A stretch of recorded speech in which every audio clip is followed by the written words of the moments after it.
Want to come up? You want to come up? No, you don't. You just want an almond. Do you want an almond? Sit. That's a good girl.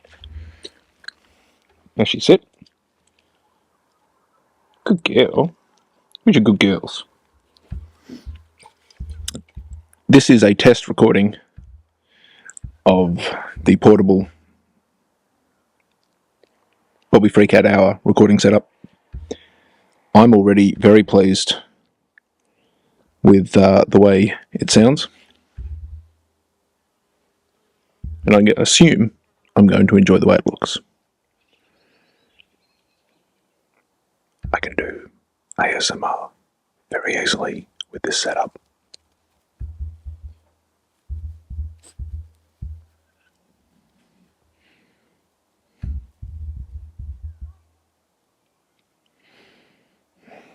The stability of the setup is not great though, but still.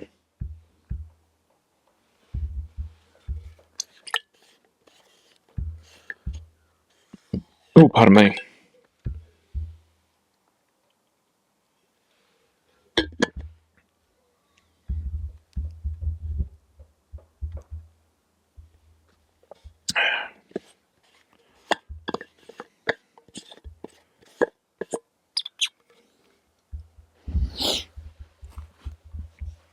So,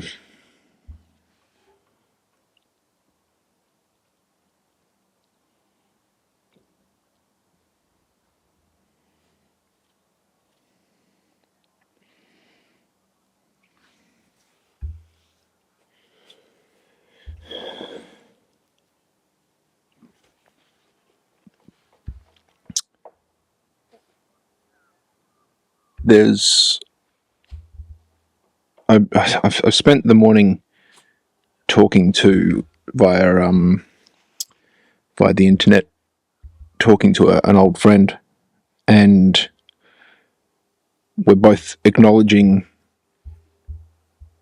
the hard nature of parenting and the way the current generations that are coming up through the world, my millennial generation and the younger ones, are some of the first people with relatively easy access to knowledge that was, to a certain degree, frowned upon only a few decades ago. Something that my mum said to me that I hold with me in a lot of instances when I'm upset with her is, we didn't know. And that was in reference to me believing that I'm autistic ADHD. She agrees. And when I was preteen and teen, that was just not known. No one knew that. And I don't mean knew it about me, I mean knew it about anyone. It wasn't an option. Whereas now, so many kids in school are, I wouldn't say they're identifying, but parents and teachers are identifying that those kids are that way. And so listening to a podcast with Pete Townsend talking about his sexual and otherwise abuse at a young age, and the fact that his parents were similar in that they were trying to handle their situations. His dad at one point apparently broke down and described himself as being a drunk, and they didn't have a good marriage, which caused their child to have to go through stuff that they wouldn't have wanted, and all this other stuff. And so we talk about traumas, and it's amazing that humanity has made it this far. You think about, I mean, one of my favourite TV shows is Fawlty Towers, and there's an episode in that where two psychiatrists, or at least one psychiatrist, maybe two, can't remember, they're two doctors, can't remember if they're both psychiatrists, staying at the hotel that is operated by Basil and his wife. And Basil, who is old-fashioned, because this was a show in the 70s, so let's say he was in his 40s, 30s or 40s, running a hotel in the 70s, so born during the war, the World War II. And he is all, oh, you've got something really wrong with you if you require a psychiatrist or a psychologist. Whereas now, I was just the other day suggesting to a friend of mine that seeing someone to talk about stuff would be beneficial as a stress relief, effectively, for his job. And even though I don't feel that my best mental improvements will come from seeing somebody, I spend a lot of time thinking about the psychology of my own brain and having quote-unquote therapy sessions with myself, trying to identify traumas and the way that they react, trying to identify how my brain does good things and bad things, the way, what better circumstances for my brain and for my way of reacting to the world. Coming to realize that I need to do creative things like make videos like this, as opposed to maybe working a normal job isn't for me. I know working an office job probably isn't the best for me, but if I did work in an office, working a work from home situation would actually be ideal. And so previous generations didn't have that. And the compassion you have to have for people, because that would have been absolutely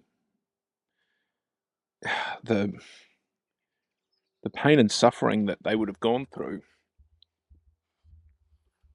just to make ends meet without realizing what they're going through. And of course, what effect that has on other people. Talking to this same friend again about how awesome these little bitches are. My dogs, my two little girl dogs. And the way they forget and forgive so wholly and so quickly, in that I've been, at least on two or three occasions, less than a handful of occasions, I have been a terrible dog owner to these dogs. And I regret it. And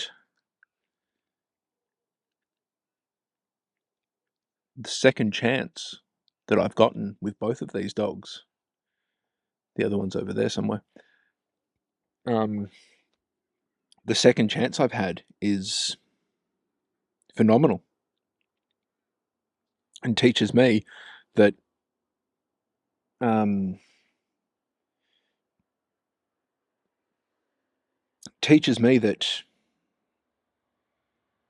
it is possible to accept somebody for their faults and to move on. Now, I think the problem that humans have is that we'll go, okay, that person yelled at me, was abusive because of their upbringing or because of whatever. If that person doesn't recognize that and try to work on improving that, we can't be around them. And if we have the option to not be around them, we should take that. If you're in an abusive marriage and your partner doesn't change and doesn't say, oh, wait a second, I raised my hand and my partner who I love, coward, I can't raise my hand ever again. That's unacceptable. That's exactly how I feel about these dogs. I've never struck them with so much force that they've been hurt, which I'm grateful for, that in my time of trauma and time of being out of my mind, because I wasn't in my thinking straight. I wasn't on drugs or anything. I was just in a depressed, unhappy place. I'm very glad and lucky that I've never severely hurt them. But they've cowered. They've run away from me. They've hidden from me. And so I'll never forget that in my mind. And I've changed. And when I do get angry at them because they are irritating me in a way that's not, in a way that's not their fault, I take a deep breath and I say, get away, move away, go away. And they do. And then I'm able to go somewhere and get myself together because they're the best thing that's ever happened to me. Because of that care and that ability to forgive and forget so quickly.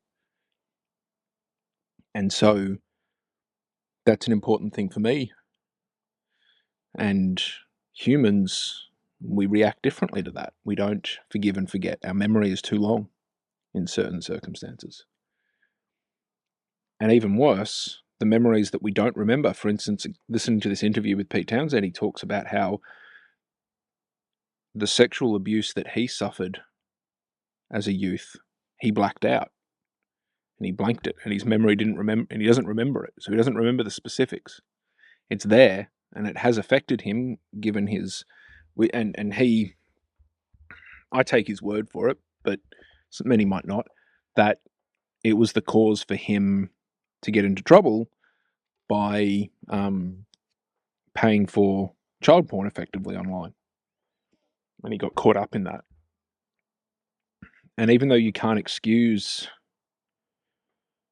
certain behaviours, you wonder whether people like Jimmy Savile, who was a known disgusting pedophile, what was his upbringing? What happened to him that caused him to be like that? So hopefully, with more and more people being able to access serious psychological help, even if it's someone like myself who doesn't want to go to a person and who wants to do it on my own time and at my own rate, hopefully we can break that cycle of abused people causing people to abuse, whether it's pedophilia, whether it's other kinds of sexual assault, whether it's narcissistic personalities, whether it's all these things. Certain bipolar situations and stuff, I don't know for sure, but I'm assuming can be caused by events in youth. And so hopefully more of us can help break those cycles, which is a phrase that's fantastic in the modern lexicon that I certainly didn't come up with. Breaking the cycle of abuse that is generated. I know I need to do things where I come to places like this and just sit and meditate more to calm my mind, to focus on what I need to do and what I want to do, to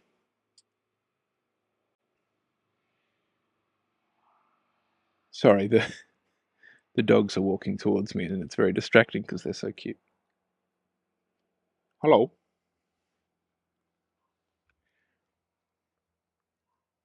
You can't have any more almonds. You're not meant to have many. You can only have like one or two. Hello. Hello. So yeah, little dogs like these are what gets you through. What have you rubbed in? Rubbed in some shit? I don't know why you rub in shit, really. Apparently dogs rub in shit because they're trying to spread their smell further. And given that these dogs, this one in particular, are very anxious and scared of other dogs, makes sense.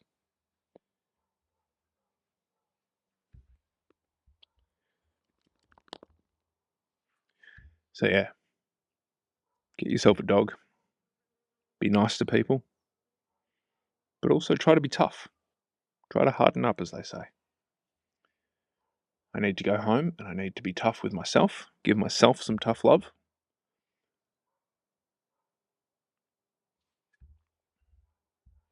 Apply for more jobs, even though it genuinely gives me anxiety.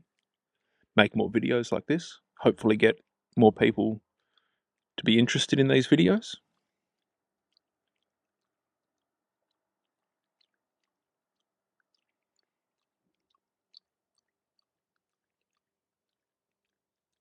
Just try to do better. Because we can. With an open mind and all that kind of stuff, we can get out of the cycle of abuse. Whether it's bad government, whether it's, in my personal opinion, religion. Religion does bring a lot of good, positive things like community and stuff for people, but it also does terrible things. Get out of those cycles of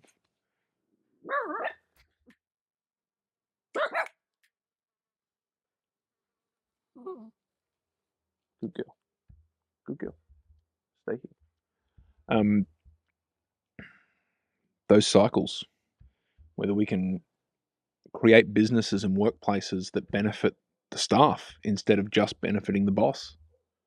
To quote Pete Townsend, meet the new boss the same as the old boss. Unions and workers have always been fighting for their rights and fighting for a fair share of the profit from their labour. Why can't we create a world that does that? I have this idea that why couldn't I run or organise a cafe where the main staff benefit from the profits at the end of the year? Because as far as I'm aware, I've never worked in a cafe where, or a hospitality, or any venue, any restaurant, or any business, full stop, that I've worked in, has never had a share of the profit. The profit always goes to the owner / shareholders. So why can't the workers be the shareholders? It's a little communist, maybe. But as someone who kind of believes in anarchy, and not anarchy in the sense of everyone running around crazy like in Venezuela, shooting off guns at random times, but anarchy in terms of no rulers. Politicians should work for the people. Police forces should work for the people. I think police forces are a somewhat necessary aspect to a civilized society. I think politicians and government is a somewhat necessary part.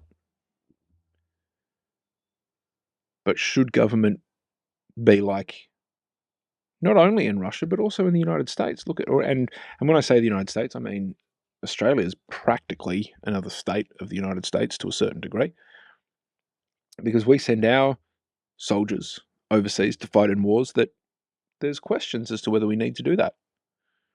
So should a government be able to have that power?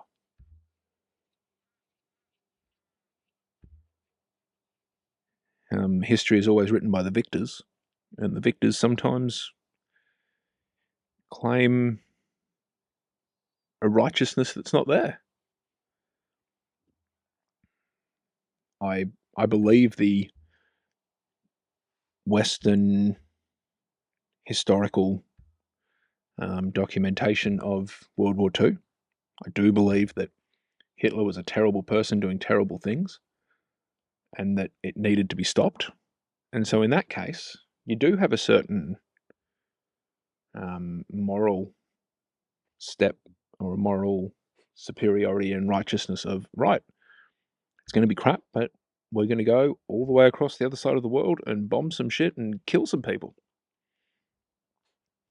But then you look at something like Vietnam,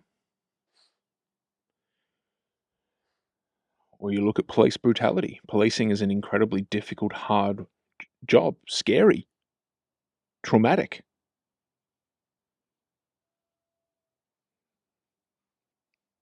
But then famously through history, police forces have been, or have taken liberties, as it were. And so where do you draw that line? Same with soldiers taking liberties. We had a case in Australia recently of a soldier who, even though not criminally convicted or anything, is pretty much established that he was a war criminal. Pretty much the only guy who got done for the My Lai, I think it's called, massacre in Vietnam, just died recently. And I did a little bit of reading of that, and apparently that was not the only time that happened. It was just the only time that it got found out and was discussed. So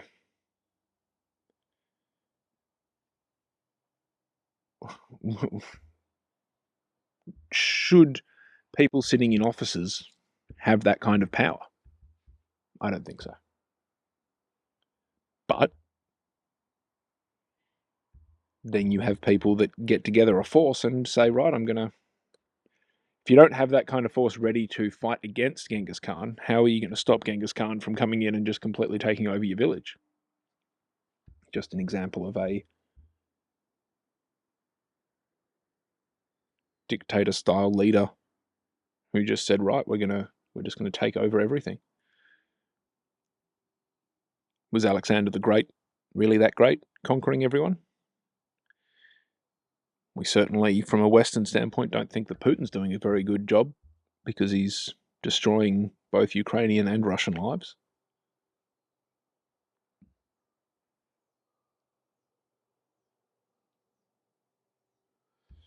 How can we personally in our day-to-day life change that cycle? Not sure we can, at least not quickly.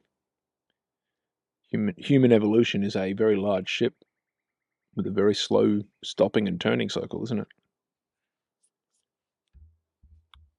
And I'm a guy sitting in a park talking to a camera. So I certainly don't have any answers. And maybe my thoughts and my ideas and stuff are naive. It's very possible. It's very, very possible. So yeah, this has been a test of the recording setup.